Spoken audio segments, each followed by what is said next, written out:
Assalamualaikum warahmatullahi wabarakatuh. Saudara-saudara mahasiswa, kita masih mempelajari pendidikan kewarganegaraan. Waktu sekarang akan kita bahas atau akan mengulangi tentang hak asasi manusia, tapi tidak sampai mendasar, hanya kajian-kajian yang ringan-ringan saja agar kita bisa mengerti semuanya. Apa itu hak asasi manusia?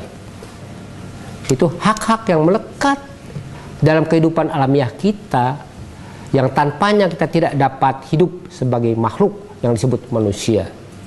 Melekat pada manusia telah ada sejak lahir, bersifat kodrati dan fundamental, merupakan anugerah Tuhan Yang Maha Esa dan harus dihormati dan dilindungi dan dijaga oleh individu, masyarakat, dan negara. Hak yang melekat pada diri manusia yang bersifat kodratik dan fundamental sebagai suatu anugerah Allah Subhanahu wa Ta'ala yang harus dihormati, dijaga oleh individu, tadi ulangi ya, individu, masyarakat, dan negara. Sejarah upaya penegakan HAM. Kita mulai sejak Nabi Musa 2000 tahun sebelum Masehi, yaitu membebaskan perbudakan Yahudi. Kemudian di Yunani, Aristoteles, Socrates, Plato mengkritik pemerintah, kebijaksanaan pemerintah yang zalim.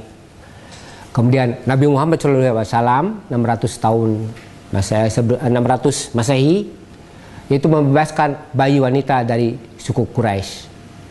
Magna Carta, kemudian Bill of Rights di Inggris, kemudian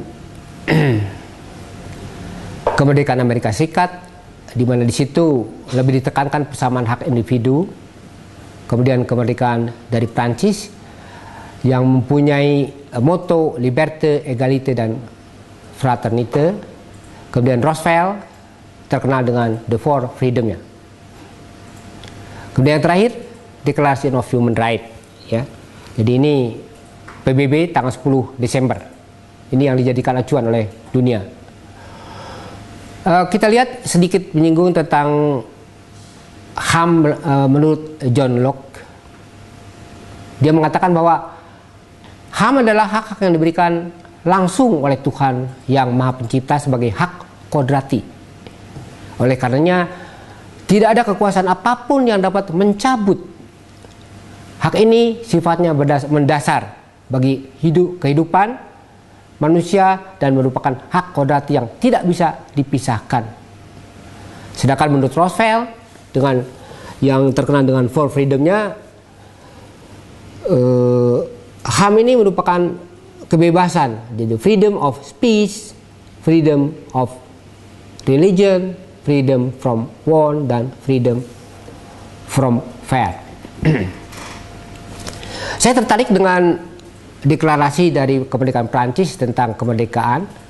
Jadi dalam kemerdekaan Prancis seperti tadi katakan bahwa liberté, égalité, dan fraternité satu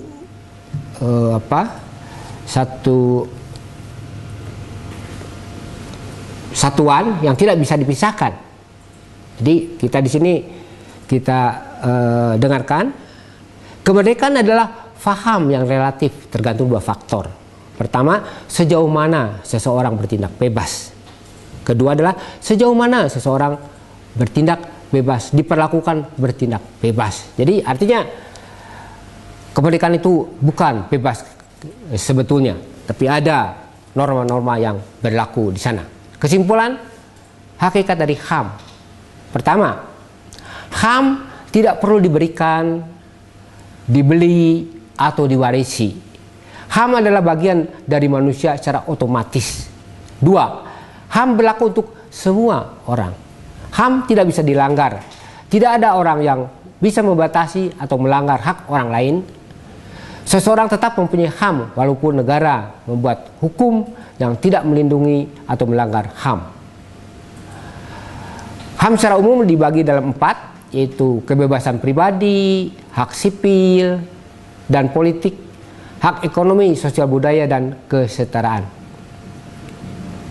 Kita lihat HAM menurut Declaration of Human Rights atau terkenal dengan bahasa Indonesianya 4 pilar konsep HAM. Adanya hak pribadi, hak milik pribadi, kemudian kebebasan sipil politik untuk ikut serta dalam pemerintahan, dan hak-hak yang berkenaan dengan masalah sosial dan ekonomi. Hak asasi manusia menurut konsep blok barat, kita lihat mereka ingin meninggalkan konsep negara yang mutlak, ingin mendirikan federasi rakyat yang bebas dan negara sebagai koordinator atau pengawas. Filosofi dasarnya adalah hak asasi tertanam pada diri individu manusia.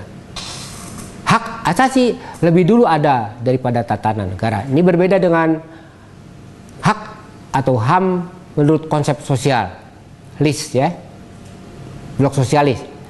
Di sana hak asasi hilang dari individu dan terintegrasi dengan masyarakat. Kedua, HAM ini tidak ada sebelum negara ada. Negara berhak membatasi hak asasi manusia apabila situasi menghendakinya. Bagaimana menurut Pancasila? Atau kita lihat sudut pandang Pancasila. Pancasila merupakan falsafah mengenai kedudukan warga negara dalam berbangsa dan bernegara, bagaimana mengatur hubungan individu dengan individu, individu dengan masyarakat, individu dengan negara, dan individu dengan Tuhan. Jadi menganut asas keseimbangan dan keselesaian antara individu dan masyarakat, tak menganut paham individualistik dan komunistik.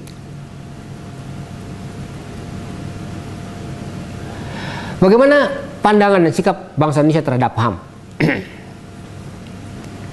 HAM bersumber dari ajaran agama, nilai moral universal, dan nilai luhur bangsa Indonesia. Bangsa Indonesia sangat menghormati Deklarasi of Human Rights dari PBB dan berbagai instrumen HAM lainnya. Hak asasi manusia adalah hak dasar yang melekat secara kodrati sebagai anugerah Tuhan Yang Maha Esa. Selanjutnya, pandangan dan sikap bangsa Indonesia terhadap HAM. Tadi dikatakan bahwa manusia mempunyai hak dan tanggung jawab yang timbul sebagai akibat perkembangan kehidupannya, ya. Kemudian kedua adalah bagaimana perumusan HAM yang dilandasi oleh pemahaman terhadap citra, harkat, martabat diri manusia itu sendiri. Jadi martabat sini, ya. Kemudian manusia hidup tidak terlepas dari Tuhan, sesama manusia, dan lingkungan. Hak asasi manusia dan kewajiban manusia terpadu dalam melekat pada diri manusia. Di mana sih kita dapatkan HAM di dalam konstitusi negara Indonesia? Pertama, dalam pembukaan Undang-Undang 45 alinea pertama,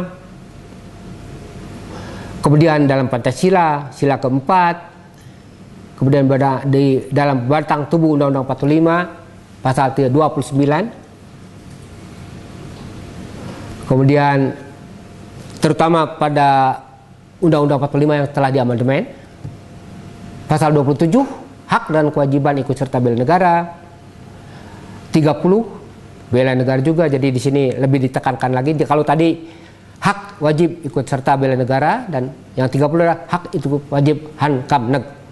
Kemudian Undang-Undang 39 tahun 99 serta Undang-Undang 26 tahun 2000 tentang pengadilan HAM.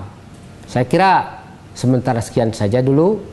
Walaupun masalah-masalah HAM di Indonesia ini cukup banyak. Silakan saudara